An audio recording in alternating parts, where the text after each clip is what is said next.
Good evening, everybody. Welcome.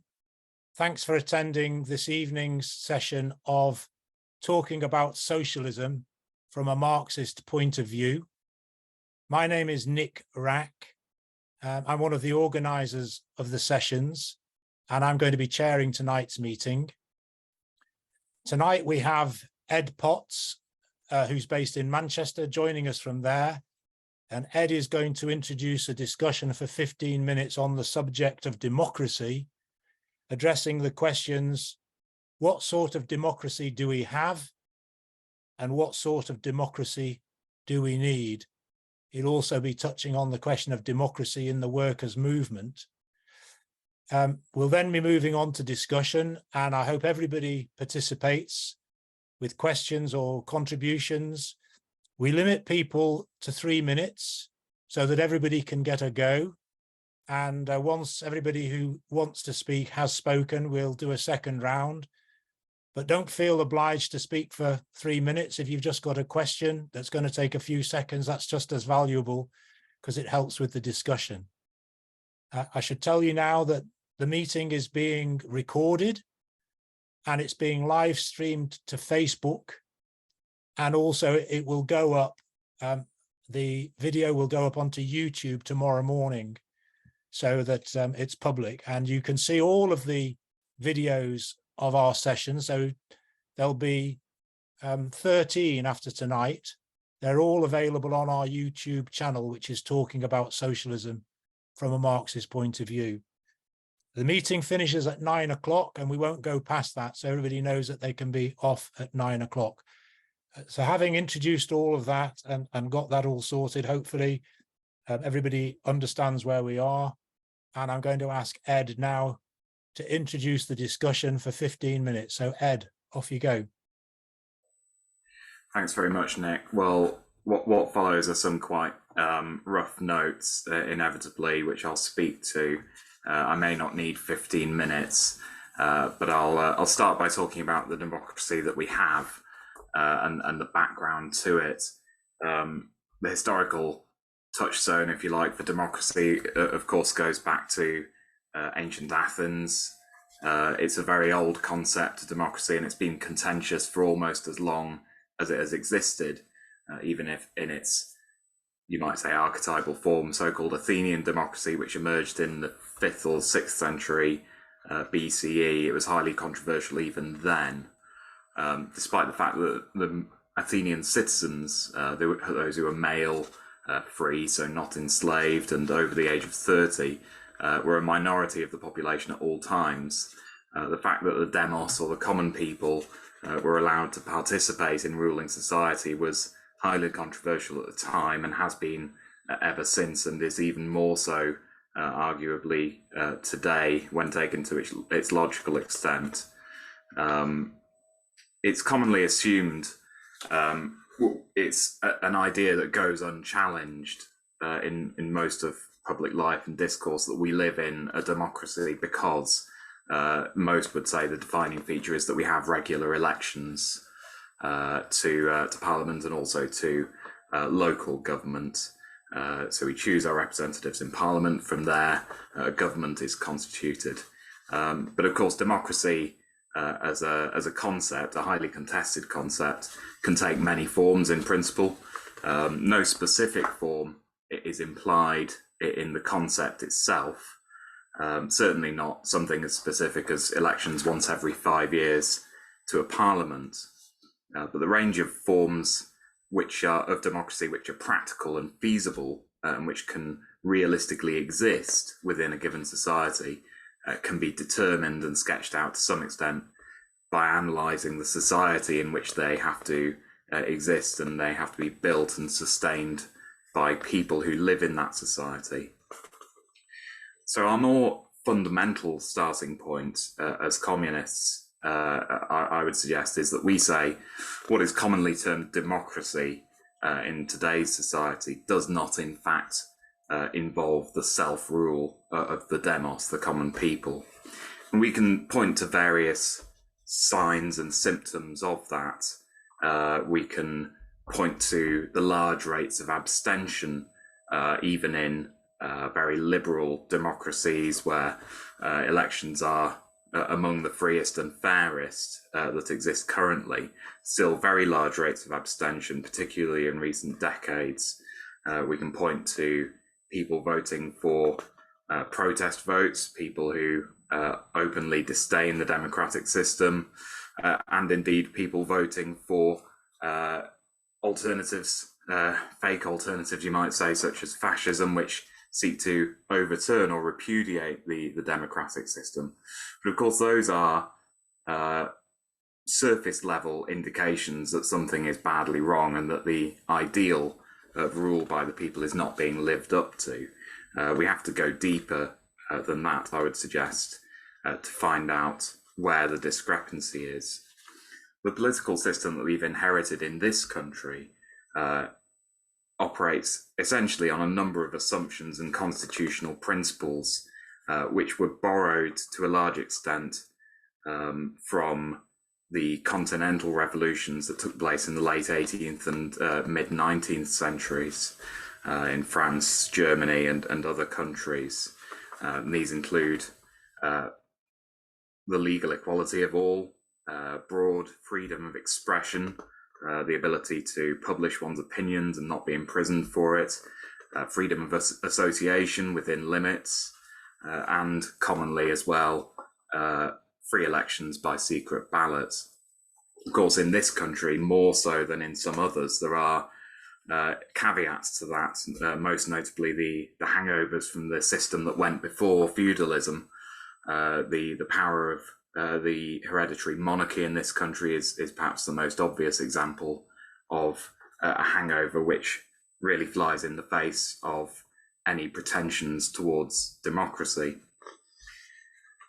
I want to put forward a quote that I came across when I was doing my reading from this, which was in an article by Ernest Mandel, someone who I disagree with on a lot, but I think he was a very good writer and a very good theoretician in many ways. And what he said was the Marxist critique of bourgeois democracy starts from the idea that this democracy is formal because the workers do not have the material means to exercise the rights which the bourgeois constitutions formally grant all citizens. And I thought that was a good starting point. I think that is a good place to start in diagnosing why we say that bourgeois democracy, the democracy that exists under capitalism, it is not enough and is not, in fact, democracy in its truest sense. It doesn't involve the self-rule of the people. But the crucial point underlining it, and I think the point that we have to always remind ourselves of, especially when talking to people about politics on the level that they generally understand it, is that the reason why our current democracy, bourgeois democracy, is and must remain formal is that the state, which incorporates elements of representative democracy at national and local level by holding elections, is not a neutral apparatus to give voice to whoever the people want to elect, whatever policies people want to pursue. It's actually a partial apparatus. It's partisan, and it's an apparatus for the rule of the current ruling class. It follows that it cannot make those formal rights real without potentially undoing itself and giving people the power to undo it.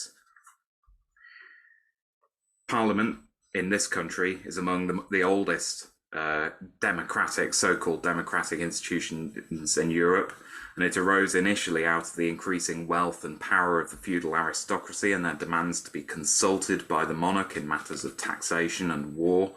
And as class society in this country and other similar countries has developed, representative institutions have developed alongside it as the need arose for an efficient and stable governance of class society. Its democratic qualities, the so-called democratic pretensions of Parliament and the parliamentary system, have really been extended only partially and only sporadically, not least when it became necessary to channel the democratic aspirations of the rising working class, expressed through Chartism and then the socialist movement, and channel those into existing institutions so that the working classes didn't instead decide to create their own democratic institutions through revolution. So how do we take that starting point of a critique further? Well, I think it's helpful to observe that when it comes to implementing its decisions, the democracy that we have can only use those resources which are under its control. Now, what resources are within the sphere of democratic decision making is determined primarily by the balance of class forces in society. The determining question, the one that really makes the difference between this society and the society that's to come, is whether the wealth of society in general and its material resources, the means of production, are subject to democratic control or not. I think it's important as well when discussing this to note that just because we say that particular rights or freedoms that we have under bourgeois democracy are formal, that doesn't mean that we're saying that they're fake. The sphere of formal rights that we have under this system gives us, our movement, space in which to take action, develop our own ideas, and crucially, to agitate for a system which no longer has those formal constraints. And it's my suggestion that we should exploit that room for manoeuvre and be flexible about how we do so. That includes, in my view, using the structures of representative democracy, so using the elections that we currently have, however imperfect they are, as a platform to build support for our movement, to build support for our ideas, and to demonstrate support for our strategic vision of how we want to change society. Finally, it might seem that in seeking to enlist people in our project and win them to the ideas of communism, that we're assuming some kind of cliff edge where today, under capitalism, workers don't have the means to engage fully in democratic rights, but tomorrow they'll emerge blinking into the sun of socialism, and all their material worries will be solved, and suddenly they'll be able to assert themselves as never before. Now, clearly that won't be the case, and it will be a process of how we get there. We shouldn't assume either that the system that we have, the democratic system such as it is static. Even within the limited democracy that we have,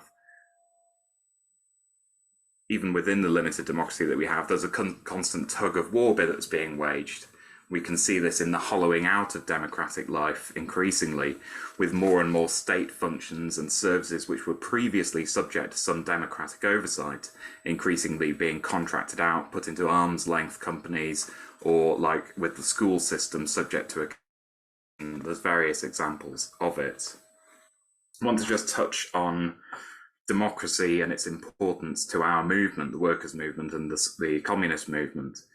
Our understanding of what a real democracy would involve is, I think, informed by our understanding of the socialist transformation of society, that is, the transition from capitalism to communism, where the guiding imperative is no longer production for profit, but it's the planning of economic life to meet the needs of all.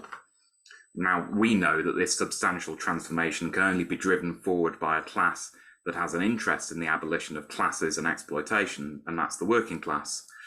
We also know that a society in which production is planned to meet the needs of all can only function with a thriving democracy to guide it. Ownership of the few can only be sustained by the rule of a few. Ownership by the masses can only be sustained by the conscious rule of the masses. I'm going to skip ahead and just talk a little bit about the democracy that we might see in a communist society and how it would be different. I think there's no good reason not to sketch out what that might look like, or discuss at least some basic principles for that, and as well as think about some problems that might emerge. How long have I got left, Nick? A minute or so. That's fine. I think it should go without saying that a communist society which emerges out of a revolution led by the working class does have the potential to institute the most democratic society that we've ever seen.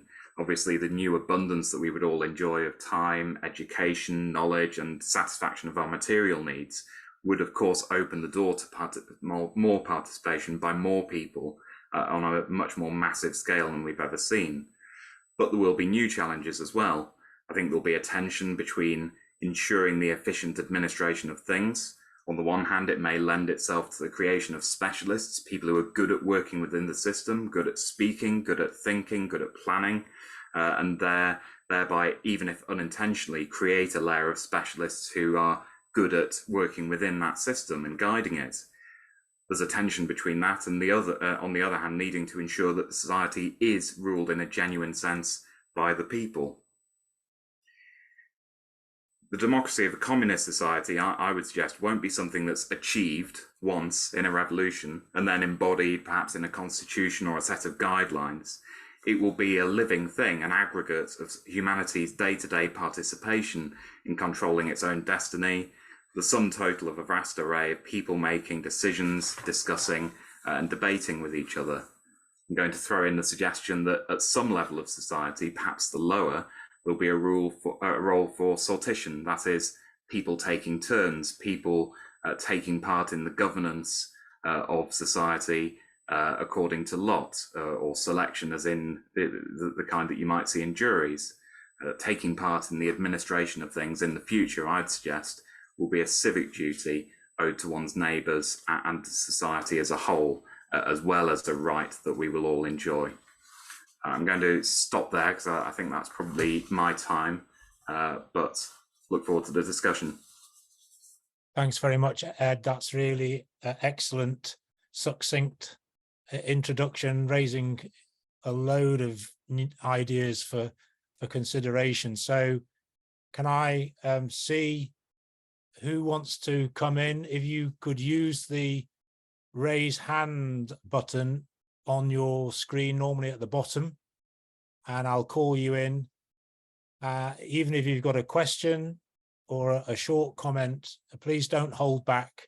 And just want to emphasize that we always encourage disagreement. So I'm going to invite Janet, first of all, please.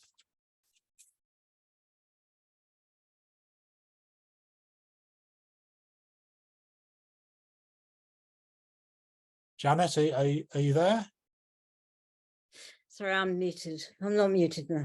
It was a question, really. Ed, what you were saying at the end about the progression or the development of democracy under a communist system, it's really, I suppose it's a kind of chicken and egg thing, really. How would you actually get to any point, even a transition to a socialist society, if there hadn't been already the building up of elements of that democracy? I don't see how it, I mean, it sounded as if you're saying you know, a society could evolve, a communist or socialist society, and then democracy will develop.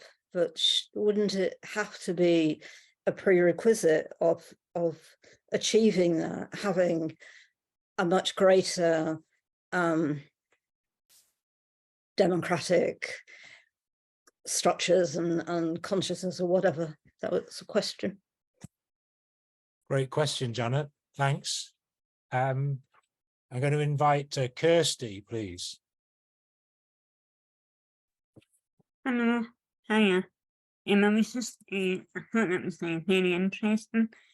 I was just looking up a few things online this evening, and I came across these things and I'd like to share it. I just thought, democracy is a society in which the citizens are sovereign and control the government. That was the first part. The next part was from George Lansbury, the Labour leader of 1832 and 1835, who was also Angela Lansbury's grandfather. And he said, the workers must be given tangible proof that Labour administration means something different from capitalist administration, and in a nutshell, this means diverting wealth from the wealthy ratepayers to the poor.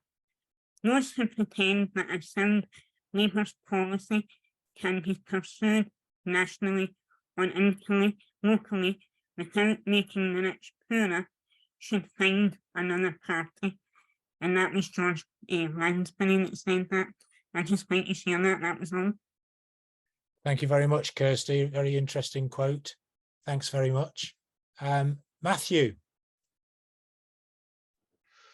Okay, thanks, comrades. I think, you know, the thing is that we should characterize the current system, the capitalist system, as a dictatorship of the bourgeoisie, of the capitalist class, because it does dominate the operation of the system, and it does actually set, you know, a clear parameters for the functioning of quote democracy. I mean, you know, as we have seen with Corbyn, you know, even a slight, you know, mild reformism now is out of bounds and cannot be countenanced. I think the important thing is to state, I mean, you know, capitalism itself as a system is not actually democratic, you know, in any way. And actually, democracy has been forced out of the capitalists. You know, and if we look at the history of the 19th century, of course, there's a prolonged movement to extract any kind of democratic representation from the system, you know, which involves, you know, people getting killed. And in fact, actually, the concession of bourgeois democracy is a result actually of the Russian Revolution. It wouldn't work. It's actually the fear of the working class forces the capitalists to concede democracy. And so interesting, and you talk about abstentions and so on. I mean, you can see the difference. If you look at my city, Glasgow, when you have the initial you know, democracy in the 20s, and for people first to have the vote, and okay, it was an imperfect system because obviously, you know, it wasn't everybody could vote. I mean, women under 30 couldn't vote, and only men over 21. But over 80% of people participated in the system because they thought they could get something out of it. And it now gets to the point now where less than 50% of people in Glasgow even vote in general elections because they understand the clowns on offer are not going to change anything. None of them. You know, they're not stupid. So it's in those terms. And I think that also, I mean, clearly you can also see this, the structure of the system is set up such that, you know, it is dominated by the usual forces. I mean, even say local government. I mean, look at local government, and it is completely dominated by, you know, the state. The machine decides what the budget is. The local government in this country can't even raise that much money. The local officials are all, you know, basically online to the dictates of the state. You know, so in fact, I mean, you know, councillors actually mostly are just decoration. You know, I'm not saying we shouldn't use the thing or we shouldn't stand. I don't agree with that. But the point would be to actually point out the actual nature of the system that's being operated, and it's not. You know, it is fundamentally anti-democratic and against the working class. Thanks. Matthew, thank you very much indeed. I'll let you just finish that that point. Can I see who's next, please? Okay. Does anybody want to come back in and deal with any of the points that have been raised by the first three contributions? Or anybody want to tackle Janet's question? Which comes first? The extension of democracy or common ownership, I suppose, putting it, wrapping it up, or are the two in tandem? Paul. Yeah, it's a difficult one because obviously if you look at other countries, Russia and China, for instance, well, particularly with China, obviously they've got a one-party state, but my understanding is that within China itself, with all the different states they have and so on, there is actually a lot of local level accountability that we don't hear about in this part of the world. And so I welcome this discussion because it sort of basically we have to sort of re-question what is democracy. And of course, as Ed points out in his talk, that that the system whereby we go for election, it is the most every 5 years. That's only one form of democracy, i.e. bourgeoisie democracy, but then it's like, is it democracy? Of course it's not in proletariat terms, to use a Marxist terminology. But I suppose one level you need to start at is to try and build up the trade union movement. If you're not currently in a union because you're not in your workplace hasn't got a big enough percentage to actually get representation, then they need to find a way of actually recruiting more members and getting involved that way.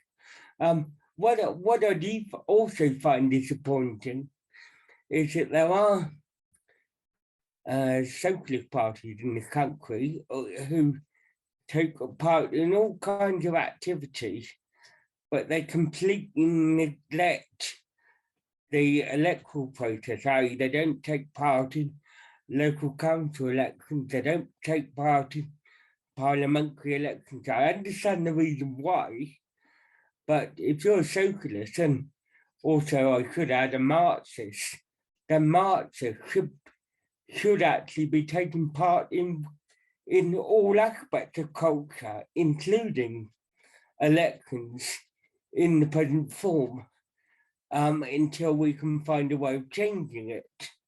And the worrying thing about even under our bourgeoisie electoral system, Matthew touched upon it really, the ruling class are becoming so scared, they're even trying to limit the franchise of people that can vote, i.e. by introducing photo ID.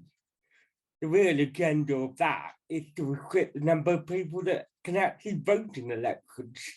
Of course, what people may not know, and I'll finish on this point, is that you can actually get round that by applying for a postal vote. Thank you very much, Paul. Anyway, thanks. Thank you very much indeed. I've got Soraya.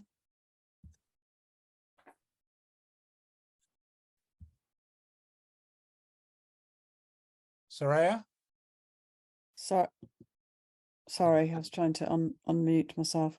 Yeah, I think that as communists, we participate. I think it's important to participate in. I say important. There is a meaning to participating in bourgeois democracy in terms of standing candidates in elections as a platform to put forward the ideas of communism and the need to change society, whilst not sowing illusions in the power that you can have at all. You know that you're not going to have a revolution through overthrowing capitalism through parliamentary change bit by bit.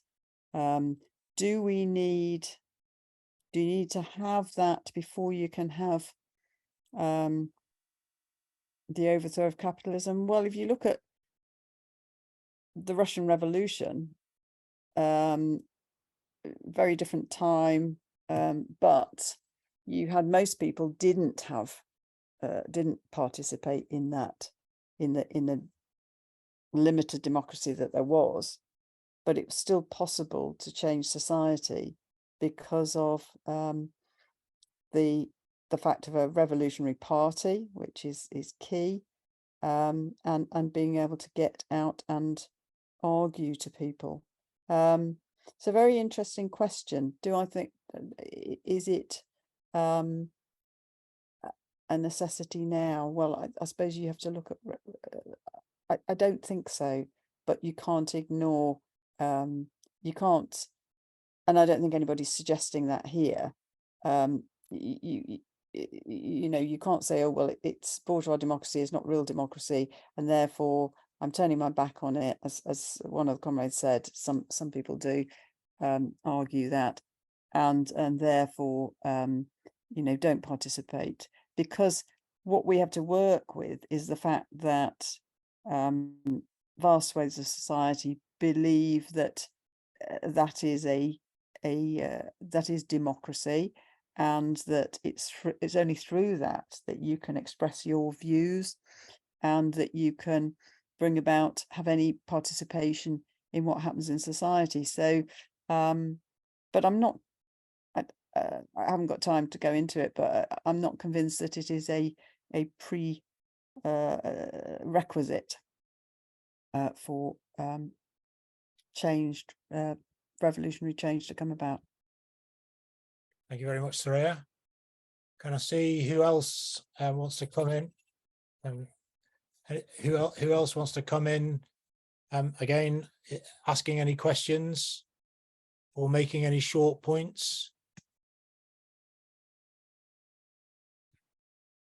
I've got Steve Forrest, thanks. Yeah, thanks, Nick. Following on really from Saraya there, I think, and a good introduction there, Ed. It's quite interesting topic when I saw it there. But I think it's really important, and I mean, obviously, you could probably have another meeting, or you could have a year's meeting on it. But what happened to it, like after the Russian Revolution? But I think the whole idea of, like, probably certainly from a worker's point of view, because obviously in France you had elements of it in 1789, but you certainly had a beginning of the sort of embryo of what genuine workers' democracy would look like through the Soviets.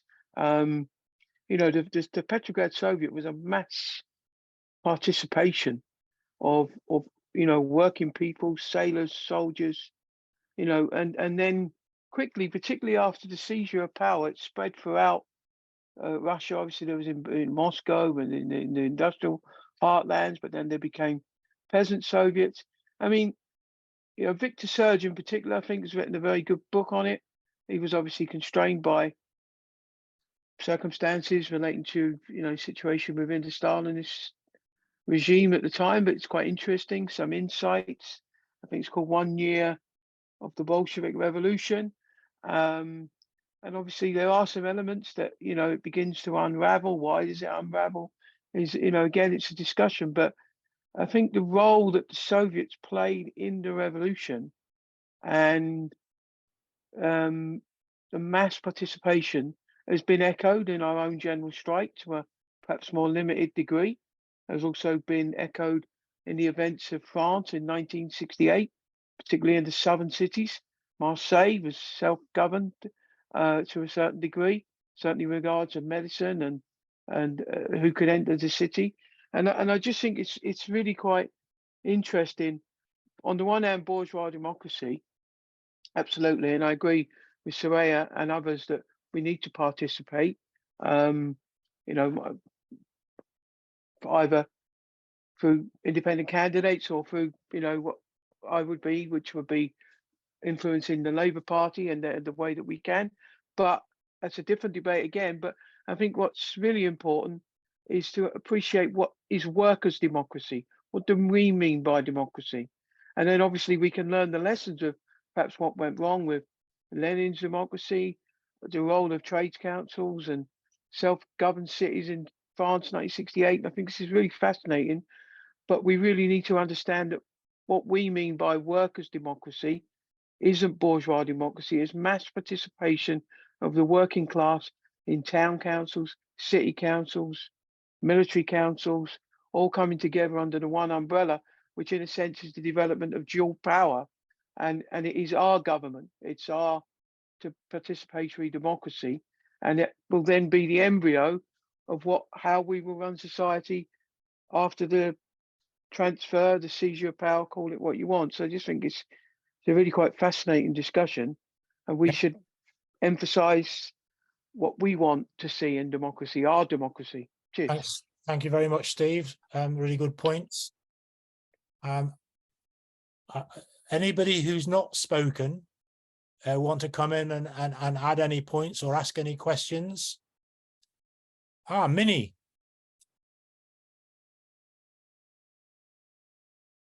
Okay. Okay.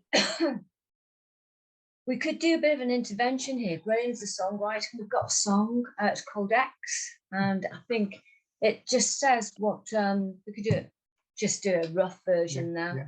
Only It 3 says minutes, what- Minnie. It's a 3-minute song. Is it? It will. Yeah. Well, we're Yeah, no. because there's two of us. Can we have a bit more? Because there's two of us. Oh, no. Okay, we'll try.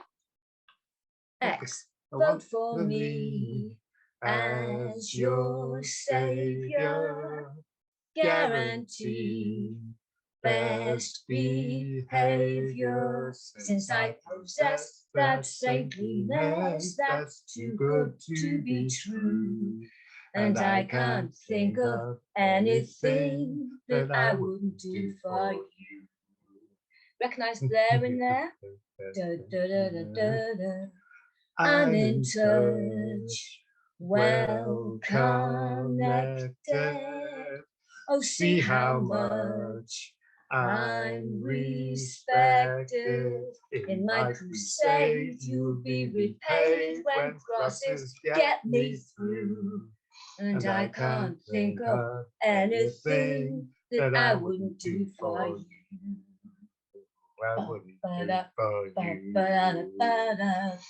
This is democracy, it's the power of the people. Don't mock democracy, it's the power of the people in power. Nationwide, who's the winner? Well, I'll decide over dinner. I'll be your new dictator, and when you're no longer free, it's hard to think of anything that you couldn't do for me. You wouldn't do for me. Hey, wait a minute, you wouldn't do for me, would you? Oh. Anyway, that's it. So we live in a democracy that's dim, mock, and crassy. Thanks to Ed for the talk. And we're living in a democracy where the likes of Keir Starmer actually is branding the children who come over on boats. If the parents know about it, they'll be terrorists. We're moving into an increasingly authoritarian state. So the question of how we get there is really, really tricky question. And I agree with Matthew that we live under the dictatorship of the bourgeoisie. Yeah, and our supposed left wing is led by careerist scammer. Yeah, anyway, that's it for now. Okay, well, that was spot on 3 minutes. So that was quite well done, if unusual. So thanks very much, Minnie and friend. Okay. Sorry, Nick. Do we all have to sing our contributions going forward? Do we? No, preferably not in your case. Okay, so who's next with your hand up or asking any questions? Well, I'm going to, in that case, time myself in for 3 minutes, and I'll put my timer on so that I don't abuse my position. So I want to say this question of democracy is extremely important. I thought Ed's introduction was excellent, but I think we have to do two things as communists.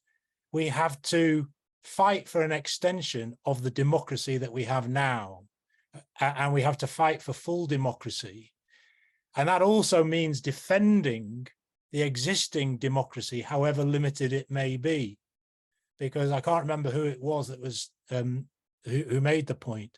Across the globe at the moment, there is a retreat of democratic rights, including with the suppression of votes and elections and so on. And communists, in my opinion, should be to the fore in exposing that and exposing the desire and the attempts to limit even the few democratic aspects of life that we have. The other thing that I wanted to say is that we can, by explaining the limitations of the existing democracy and pointing to what an extension of democracy would mean, really inspire people about how they could take control of society. And what is democracy? I'll throw this in.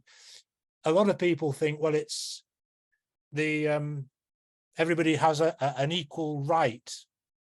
An equal right to what? An equal right to vote, an equal right to free speech. But isn't a more fundamental right is equality of power? And you might have the freedom to vote once every 5 years. Remember, the Chartists in the middle of the 19th century had a demand for yearly parliaments. That would shake them up a bit. But even if you had a right to vote every year, if the economy was still controlled, owned by the ruling class, then the electorate doesn't have equal power. And so what we've got to fight for really is a combination of an extension of democracy and, most importantly, an extension of that democracy to the economic sphere. And that's why, in my opinion, the communist demand for common ownership of the means of production is actually the most democratic demand that we can put forward, because only when everybody in society owns collectively the means of production and shares collectively in the work to produce the wealth of society, that we can really say that we have a true and full democracy. And that is my 3 minutes. So who wants to come in next? What I'm going to do then is I'm going to ask Ed. We've got Matthew. Matthew, I'm going to take you, and then if anybody else wants to put your hand up, I'll bring you in, but then I'll call Ed back for a short rejoinder and then open up the discussions again. So Matthew. Yeah, I think the other thing, of course, the other important point in terms of the democratic system we have at the moment, of course, is the legal system, which, of course, Nick, you'll be well aware of. And actually, of course, what you have is, the difference between, a formal right to legal, position and the actual ability to exercise it. So what we're seeing at the moment, obviously, is the removal of the ability of people to represent themselves in the legal system. And actually, what that means is, of course, that laws that technically people exist, and should technically give people rights, are essentially being torn up in their faces because they can't actually exercise them, because they're being denied things like legal aid and the ability to use the system. And the question for socialists then becomes, okay, well, we need to first of all say that, clearly that the system itself is crap, and you're being denied your even the laws that you should be able to exercise. And secondly, what does a socialist legal system look like, and how is it, that whole thing? Because I mean, it's something that the early Soviet Union attempted to work out, but it's not actually been worked out fully in any complete way. How would you actually then, first of all, to say campaign against the current legal system, and what's the alternative? Okay, thanks, Matthew. Ed, I'm going to call you back in for just to sort of do an initial response to some of the points that have been raised, if that's okay with you. Yeah, absolutely. Thanks very much, Nick. I'm going to start with what Janet raised, because I think it was the most substantial, and it was something that I would have liked to say more about, but constraints of time meant I had to skip potentially some quite important bits. So I'm going to start with that about how we get from our current state of affairs, which is a very limited form of democracy, if we can call it that at all, to a completely new society in which we would be expecting everyone to take part, an equal part in the running of that society, and we would expect that society to have all of the planet's resources and wealth available to it to change society according to what everybody decides. And of course, the difference between those two societies perhaps couldn't be more stark. And Janet was completely right to say, well, what comes in the middle? You know, how do we sort of get there? I think this is really the point to expand on the importance of democracy for our movement. The starting point, obviously, is that a society of that kind, of a communist society based on the fullest democracy, can't be achieved by any kind of conspiracy. We can't wave a magic wand, disappear the capitalist class, or send them to the moon, and then you know, in secret, and then overnight things will be different. It has to be a process, and moreover, it has to be one of the most democratic processes of transformation that the world will ever have seen, because it will involve people who currently play very little role in the political life of society, bit by bit asserting their role and their right to play a role until eventually they come to run society, and we all run society in the interests of all. So it can't be achieved in secret, or by waving a magic wand, or by a secret conspiracy of a handful of people. Can't be achieved by a military coup. What it will involve is building a suitable form of organization by which we can campaign for our ideas, to show people the necessity of communism, show people the inadequacy of capitalism, and show people how an alternative can be achieved. So campaigning for those ideas, getting people to join in that struggle. And that really means a communist party of millions of people in this country, billions of people worldwide. Now, because it necessarily means an organization of that size, the need for democracy within our movement and within the party that we want to see is going to be absolutely crucial, because of course any organization of almost any size, but certainly when they get larger, can very easily accumulate layers of bureaucracy and other tendencies which inhibit democratic decision making within that organization, and it's something we really need to guard against. I just wanted to make one point briefly, which I think all this raises the need very sharply for theory and for discussion of ideas. The theory is a word I think we should give a very broad definition to. When I say theory, I think it would be absurd to think that theory always means learning by reading texts which were written 100 or 150 years ago, as valuable and important as those texts might be. Quite often there'll be other methods. We'll need discussion forums, we'll need Socratic learning, we'll need schools for militants in the movement, and there's no excuse for not taking that seriously. We have an urgent need, in other words, for developing a form of organization, a party that's fit for the task. And we also need to urgently reassert another principle which is increasingly fallen by the wayside, which is the freedom of discussion and debate within our movement. We need to really push for the open contestation of ideas, strive towards a culture where those in authority are routinely questioned and held to account, disagreed with, and if necessary, recalled from their position. Of course, we all know how starkly that contrasts with the general atmosphere in the left, in the socialist organizations, and the trade union movement, and of course the Labour Party as well, in which any disagreement is taken as proof of disloyalty. And so exactly the opposite of the sort of thriving democratic atmosphere that we need if we're going to progress towards a state of affairs where we are prepared to run society in the interests of everybody. So there are plenty more points made. I can't respond to all of them, but I thought that was an important point to pick up on and move the discussion on a bit that way. Thanks, Ed.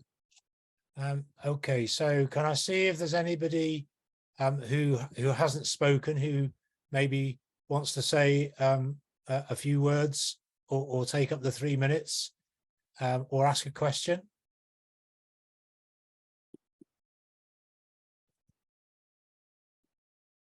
Any other questions that people have?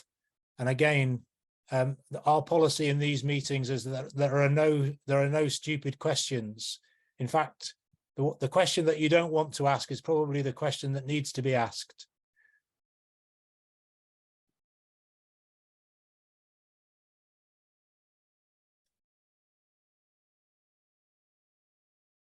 Okay, well, I'm going to come back in for another 3 minutes to while people are getting their thoughts together, because Irene, sorry. So I'm going to wait. Irene, thanks very much for putting your hand up. Thank you.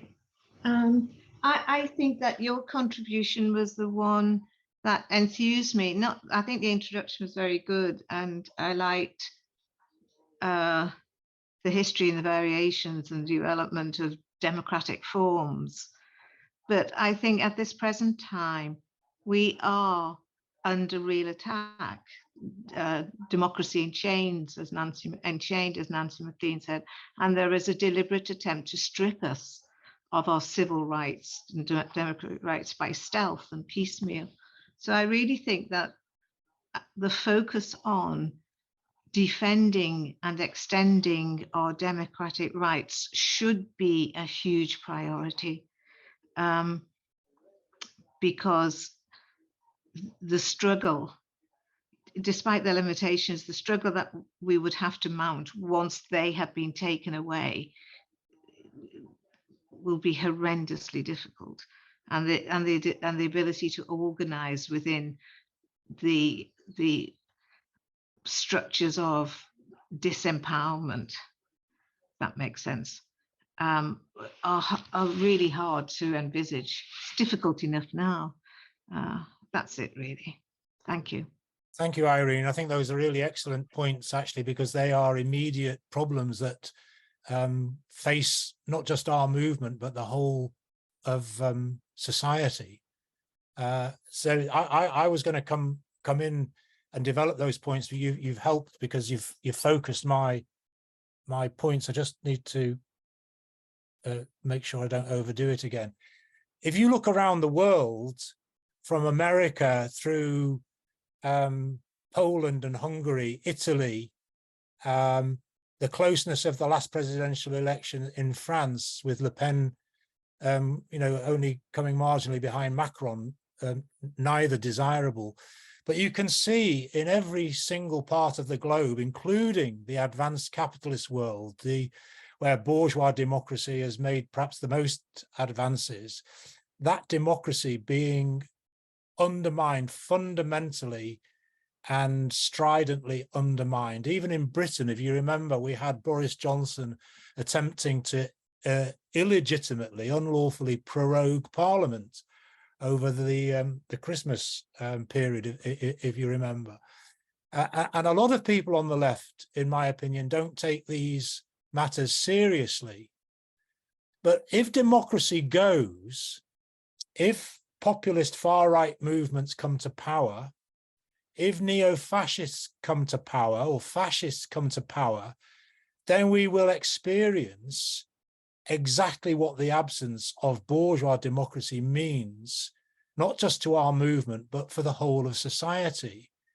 And you only need to look back to the 1920s and the 1930s in Italy, in Germany and elsewhere, what that means. And you can look at various Latin American dictatorships in the 70s, the 80s, and beyond, to see that what that means is, first of all, the systematic assassination, murder of trade unionists, of socialists, of communists, the destruction of basic democratic rights, like the right to assemble, the right to free speech, the right to form trade unions.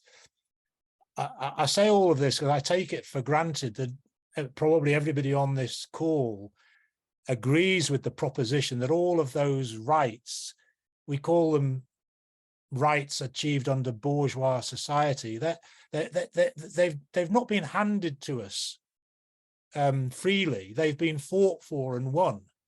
The right to form trade unions was won because people defied the law. They were prepared to be transported, imprisoned, and so on. And so the right to form trade unions, to protest, to assemble, to have marches, to have free speech, to have the vote, all of those were won and forced from governments. And we have to fight and to force and protect what we've won so far, because without that freedom, I think Ed mentioned this in his introduction, without the space, the democratic, I'm going to use that word in speech comments, without the democratic space, it's almost impossible. It's almost impossible for socialists to advance and to argue for their ideas and for their aims. So we need this space, but we need to go much further. And if I get a chance to come back in a little bit later, I'll try and develop those points. I've got Steve with his hand up. I've got Matthew, but I do want to encourage those that haven't spoken to do so, or if Irene wants to come back, please put your hand up. Anyway, Steve. Yeah, thanks, Nick. I thought your comments there, Ed, were really interesting about ensuring that we have our own democracy in order that we're going to have to, millions take over Britain. But I was just wondering if you could, perhaps when you come do your summing up, you could have any thoughts on how you think we can safeguard that against some of the excesses of bureaucratism that we've all experienced, even in our own perhaps narrow left sort of groups, notwithstanding the wider movement. It'd be quite interesting if you could come back on that. I look forward to that. Thank you. Thanks, Steve. Matthew, you've got your hand up. Yeah, I just think I agree with what comrades have said in terms of the general pressure on democratic rights, which is part of the whole, part of the crisis of capitalism, of course, is to actually try and squeeze the democratic rights of the mass of people, particularly the working class, obviously, to organise, to protest, to make demands, etc. And clearly that's part of the whole grinding, move towards a more repressive forms of the state, etc.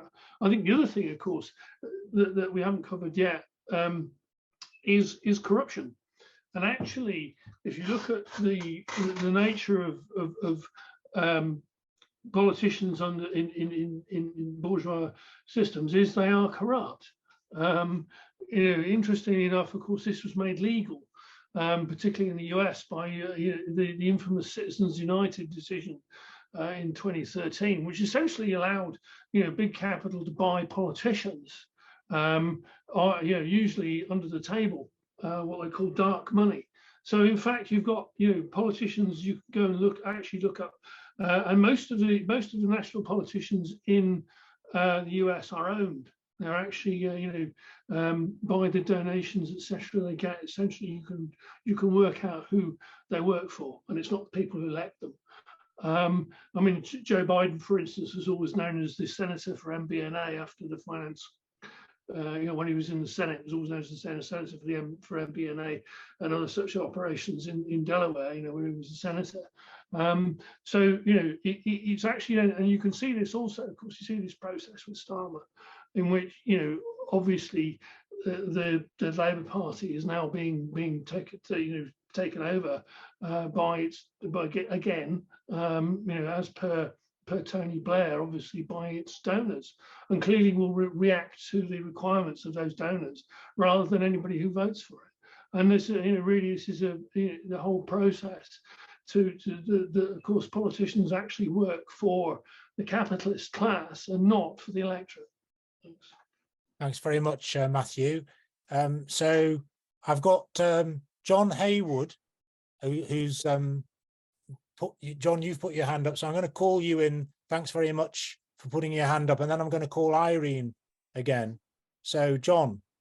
I just wanted to make one point that when a mass of people make decisions, it's generally more reliable than if one person makes that decision. So, in that sense, democracy is a winner. The other thing I wanted to say is that during the COVID time, lots of organizations sprung up in response to that crisis. And for me, that gave a little bit of a glimpse as to what the democracy we might have in future times. Because of the real situation, organizations are thrown up according to the situation. So I think that was a little reminder of just what the people can do when they're exercising their interests. That's all I wanted to say. Thanks very much, John. Very good points. Thank you. Irene. Hi, I hope I don't go on too long. Do stop me. I mean, I'm extremely anxious about, what can I say, the cushioning of the issues and the beside the point that much debate seems to be. It's all beside the point, because what we have, it seems to me, from the Chicago School, from Colcannon, from the Koch brothers, Buchanan, and down to the Ridley, we've had a very successful erosion of all, and a deliberate erosion of all the democratic gains that were made from the 50s at least and beyond. And that's a deliberate system. The aim is to, by stealth, strip us of any working class power and demonstration. And we can see it everywhere. We can see that the philosophy and the principles behind it, that property, the corporations have more rights than the individual. You can see it in contracts in what was once the NHS. You can see it in every aspect of life which has been corporatized: housing, transport, education. And I think, is it Edward, I forget his surname, the French writer, Edward Ray, The Order of the Day. We are sleepwalking into catastrophe. Fabulous book, very short, very well written. I really am extremely anxious that to talk about it is people go, yeah, oh, you could be right, that's okay, let's have a cup of tea. And there's no action. And how to break through the barrier. One of the problems we talked about, sorry to go on so long, that we talked about with friends, like about the health service and stuff. I don't know if you know Bob Gill, he was down at the weekend, we were talking, is that the message we have is all awful, it's scary and it's gloomy. And people think, oh, I don't want to talk to you. And there is nobody else. They're not getting the message from the unions. They're not getting the message from the media. And so ordinary people think these are just some strange human beings who got this extreme issue to get off their chest. So all of that's a bit mixed up, but that's, for me, that's the problem we have, that we're not hitting the nail on the head. We're not acting quickly enough. We're not raising the alarm in a way that's heard. We haven't got organizing. We've got people within us who are deliberately sabotaging the attempts to resist this corporate takeover because they're very well paid and rewarded by these mega rich bodies. And we're very, very close. We're very, very close to losing it. I think Starmer signifies that that shift from democracy to authoritarianism very well. And I'm sorry if that's a bit confused. I should have prepared better. No, that's great, Irene. Really interesting and apposite points. Thanks very much. John, you still got your hand up. Do you want to come back in again?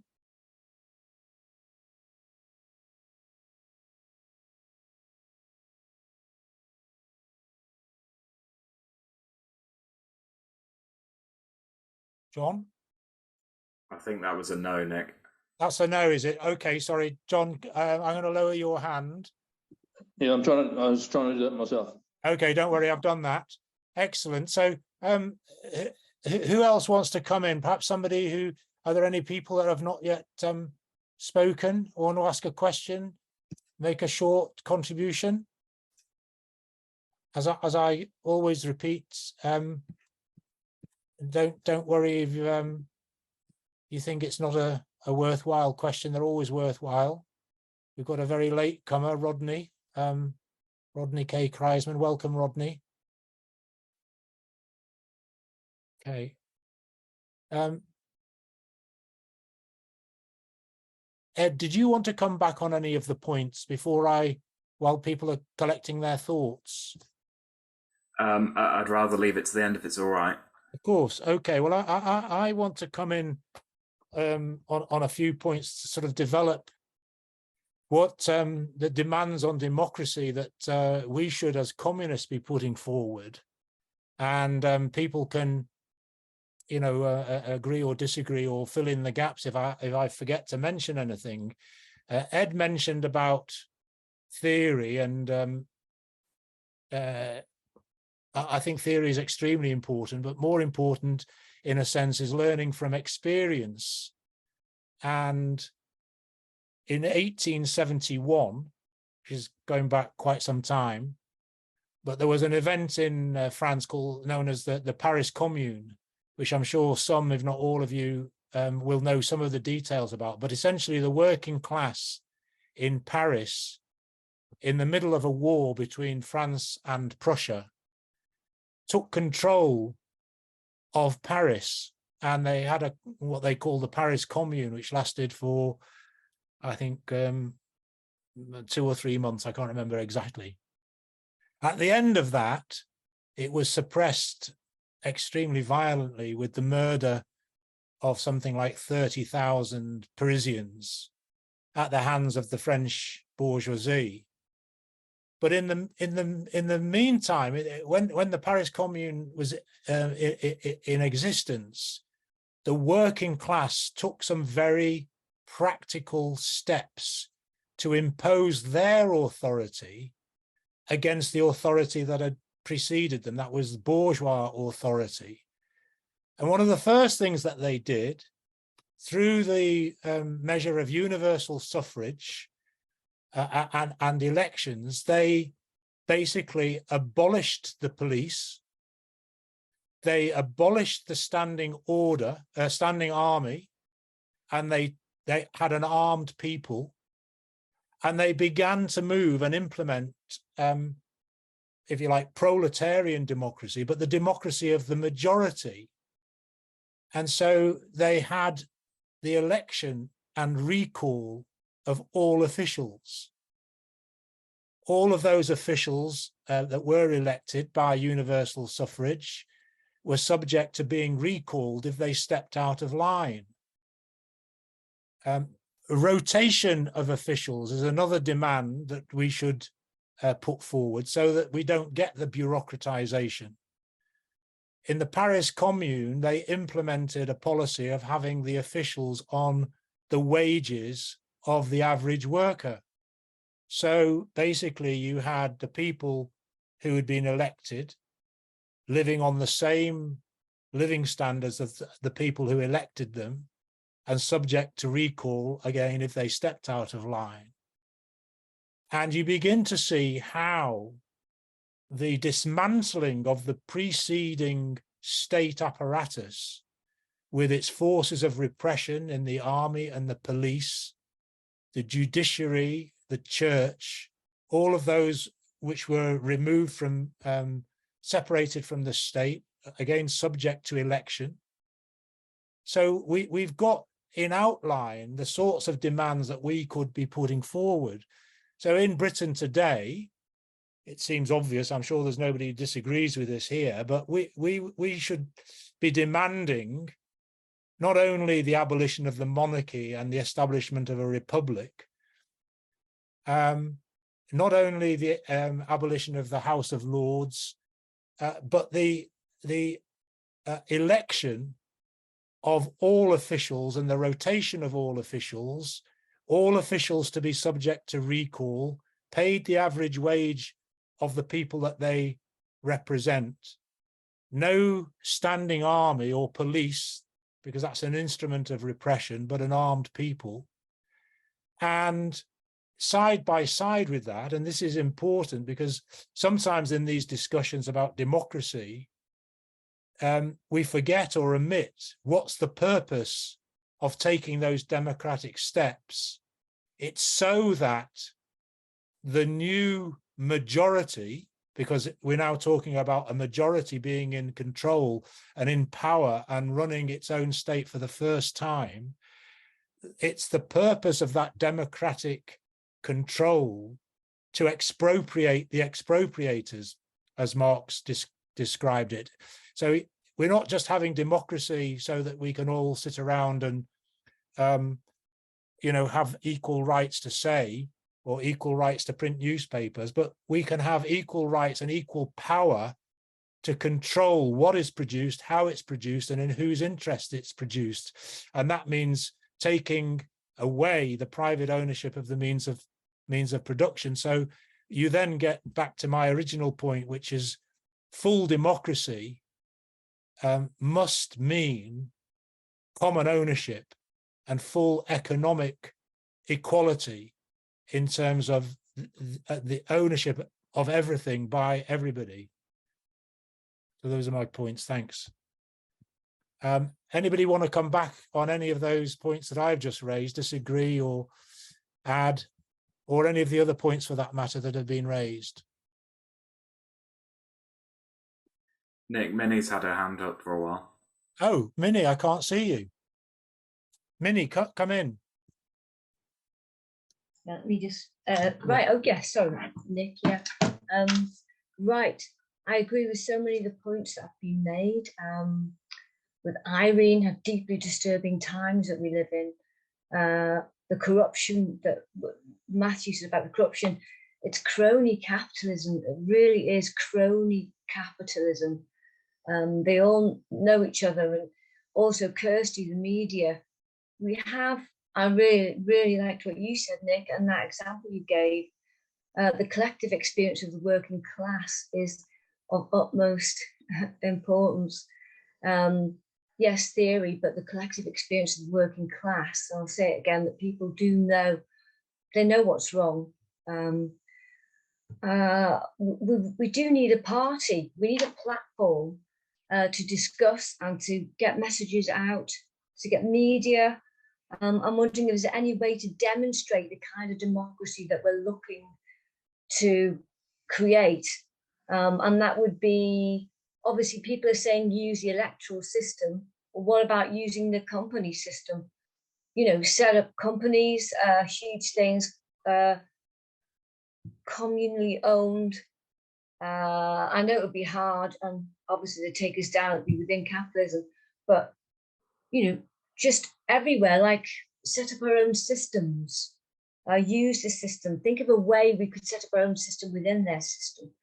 But, you know, a launch place. Also, yeah, that's what I wanted to say, really. The media is so dangerous. It's as if there's been a D-notice served, even on reporting on floods in Greece, etc., and climate change. It's so urgent. It's really urgent now that we need democracy by the people, for the planet, internationally. Thank you. Thanks, Minnie. Just in case I'm missing it, if you've got your hand up and I'm not seeing it, please shout out. Soraya, Nick. Soraya, if you could come in, that would be great. Well, it was just on the last point from Minnie that in Italy, certainly, I know in the north of Italy, particularly in some Communist Party strongholds, such as Emilia-Romagna, there was in the 60s, there was a huge and 70s, there was a huge creation of cooperatives. So companies that were set up by workers, by political activists, to have their own distribution and creation of cultivation of fruits, vegetables, wine, that sort of thing. And it's the lesson within capitalism: you either go under or you become a capitalist. And so what happened was that many went under, but also many continued, but they would just became businesses. And so it's a little sort of a microcosm, isn't it, of the the very true fact that you can't have communism in one country alone, and you certainly can't compete with capitalism. And so the logical conclusion is you've got to get rid of it. I know you weren't suggesting we don't get rid of it. I'm not saying that in any way, that you were saying that in any shape or form, but certainly the example of what happened in Italy, I think sort of emphasizes that point. Okay, well, thanks very much, Soraya. What I'm going to do now is I'm going to ask Ed to come back. Ed, you've got between 5 and 8 minutes, so you can perhaps develop some of the points that you weren't able to at the beginning and come back on some of the points you haven't responded to. That would be great. Thanks, Nick, and thanks everyone for all of the points raised. Many of them anticipated things that I really should have said, and identified things that were real omissions or things that I need to think about more. And so I'm grateful to everybody.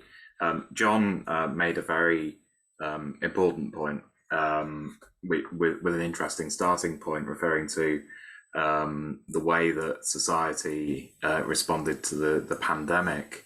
And he said that organizations and different forms of organizations are thrown up by the situation as it develops on the ground. And I think that was really insightful and really important.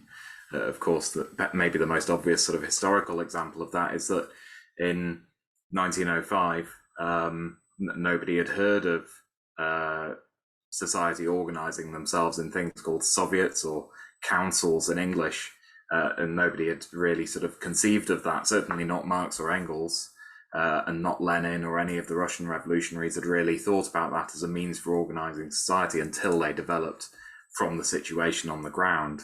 And I think that is teaches us an important lesson, which is that we need to be constantly thinking creatively about how democracy can best be achieved, not being rigid and prescriptive in the forms that we think that it should take, because the path and the course of historical events may well take a different path that we're not expecting. So I think that's a really important point. Paul, who I think has left the call now, but also Kirsty have referred in different ways to the issue of elections, and local elections has come up a couple of times. I'm strongly of the view that as communists we should be utilizing the democratic structures and processes that exist in very limited form in our society for our own ends and for our own purposes, and that includes standing communist candidates in elections. I do think, however, that Parliament, so the national stage, is a preferable arena for that, for us to use for our own purposes, to local government, primarily because mostly what would happen in local government is you're either in a position you may well find yourself in a position of taking over the local government if you achieve a sufficient level of support in your locality, but of course then your only option is either to implement austerity which is imposed from above, or to resign. Not much of a choice, and I think Parliament actually offers us the much better platform, but I think we should judge each tactic available to us according to its own merits and according to how it advances what we're trying to do. I want to deal with Steve's question because I thought that was really interesting about how we can do things differently in future, how we can guard against the bureaucratization that we know is always a risk in our own organizations, in running the state, in running a party. It's always a big risk, and it's a tendency which we'll have to combat again and again and again. I think the role of ideas in this is crucial. A note I made, a point that I didn't get to in my introduction, which was that I noted down democracy requires, so far as possible, equipping every single participant with the knowledge and theoretical understanding to debate, to test different hypotheses, to know when they're being lied to recognize and to admit to their own mistakes, and to come up with alternative solutions when things go wrong. In other words, it requires a conscious movement of many people who all have an understanding. It's not enough simply for people to be stirred into action, but people need to have an understanding of what it is that they're out to achieve, how they're going to achieve it, and be equipped in their own right to rethink when things don't go the way they expect. I think we have to recognise that ours is potentially a long project to achieve where we're going to. If we were in a position where events developed too quickly and we came to power prematurely, I think that could have very negative impacts in terms of people's preparedness to run society. And I think that's one of the key lessons that I draw from the experience of the Russian Revolution in 1917. But of course, like that historical experience and like the experience of the Paris Commune that Nick referred to, we can learn from those experiences.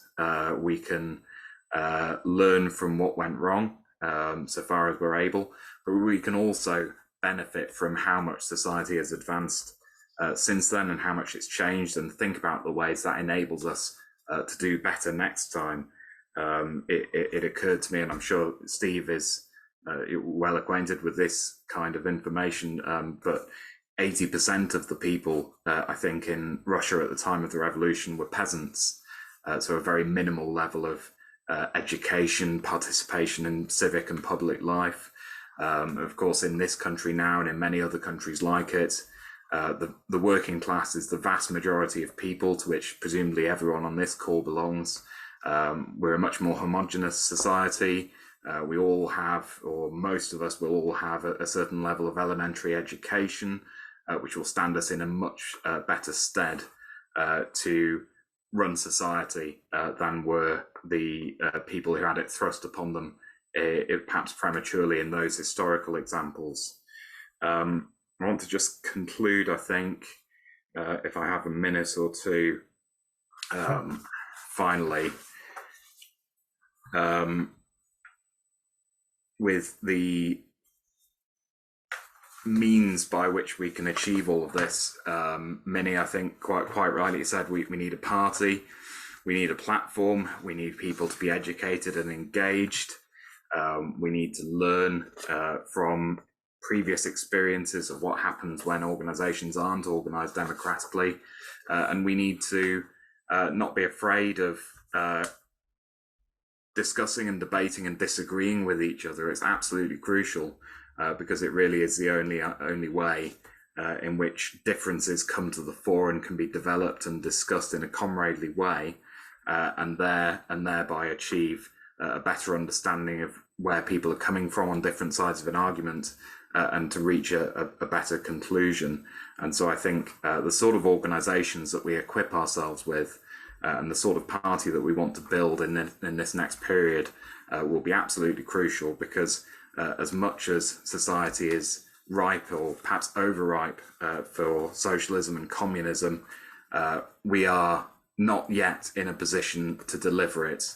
We need that form of organization, and it's going to be slow and patient work, and we need to equip ourselves and understand what a task it is that we have ahead of ourselves. And for that, we need to understand that democracy is absolutely crucial to that. And it's absolutely crucial that we organise ourselves democratically so that we're in a position to reshape society in the interests of all. Thanks very much. Thanks, Ed. Excellent. Thanks very much, Ed. Thanks for the introduction and for the reply. Very good. Thank you to everybody for attending. If it's been your first time here, I hope you've enjoyed the discussion, and I hope that you'll see that we try to have a proper discussion involving as many people as possible. We're always open to having debate and discussion with disagreements being aired, because we believe that that's the only way that we can come to shared agreement, if possible. And I'd just like to echo the points that were raised by Minnie and then amplified by Ed. We believe that we need a new communist stroke socialist party to ensure that these ideas are built in the movement. And so we look forward to your participation at the next discussion. Please tell your friends and comrades about these discussions and bring them along. Share our stuff on Facebook, share our stuff from YouTube.